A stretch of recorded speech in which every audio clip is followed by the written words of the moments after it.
سلام دوستان، شبتون بخیر. امیدوارم حال دلتون خوب باشه.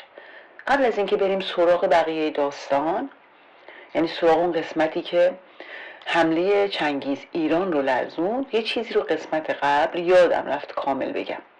داستان بورتو که همسر چنگیز بود که روبوده شده بود. گفتیم که چنگیز رفت جنگید و اونو برش گردوند. اما وقتی برگشت یه اتفاق افتاد. پسری به دنیا آمد به نام جوجی. حالا من از شما یه سوال دارم. اگه شما جای چنگیز بودین و همه قبیله میگفتن این بچه شاید مال زمان اسارته، چه کار میکردین؟ بچه رو قبول میکردین یا نه؟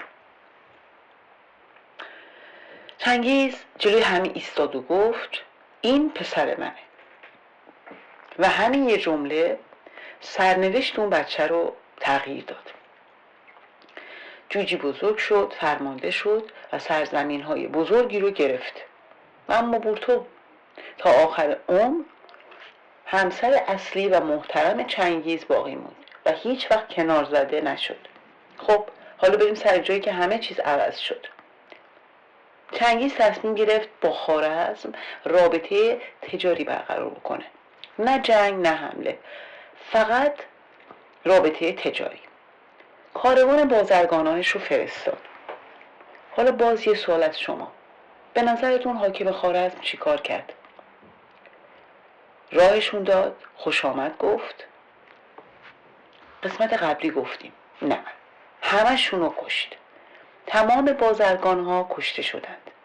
خب حالا شما جای چنگیز بودین چی کار میکردین؟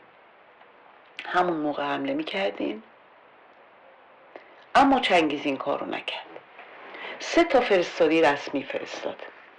پیغام داد اون حاکمی که این کارو کرده بدین به این فرستادگان من ورش دارن بیارن مغولستان پیش من و من دیگه با ایران هیچ کاری ندارم. یعنی جنگی رخ نخواهد داد. به نظرتون سلطان خوارزم قبول کرد؟ نه، فرستاده ها رو کشت، ریشه یکیشون رو سوزوند، تحقیرشون کرد و اینجا بود که بازی تموم شد. سال 1219 چنگیز با ارتشی عظیم حرکت کرد، اما مستقیم نرفت.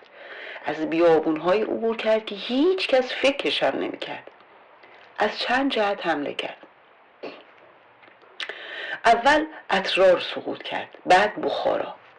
و میدونید ترسناکترین بخش ماجرا چی بود؟ قبل از اینکه مغول‌ها به شهر بعدی برسن، خبر قتل عام شهر قبلی رسیده بود. سمرقند سقوط کرد، مرو سقوط کرد، نیشابور ضربه سنگینی خورد. بعضی شهرها مقاومت کردند و شما الان میدونین نتیجه مقاومت چی بود. چنگیز یه قانون ساده داشت: تسلیم شو زنده بمون، مقاومت کن نابود شو. و اما سلطان خوارزم چه اتفاقی براش افتاد؟ فرار کرد از شهری به شهر دیگه تا جایی که تنها بیمار در جزیره‌ای در دریای خزر مرد. نه در میدان جنگ، نه با افتخار، در تنهایی. یعنی مسبب اصلی کشت و کشتار چنگیز ایشون بودن. و از اینجا به بعد اسم مغول قبل از رسیدنشون شهرها رو خالی میکرد. حالا من از شما میپرسم، به نظرتون چنگیز فقط انتقام گرفت یا داشت پیام به کل دنیا میداد؟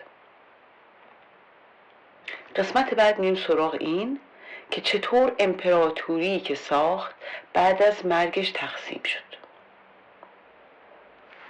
تحلیل با شما و قضاوت با شما. شب خوش، تا فردا.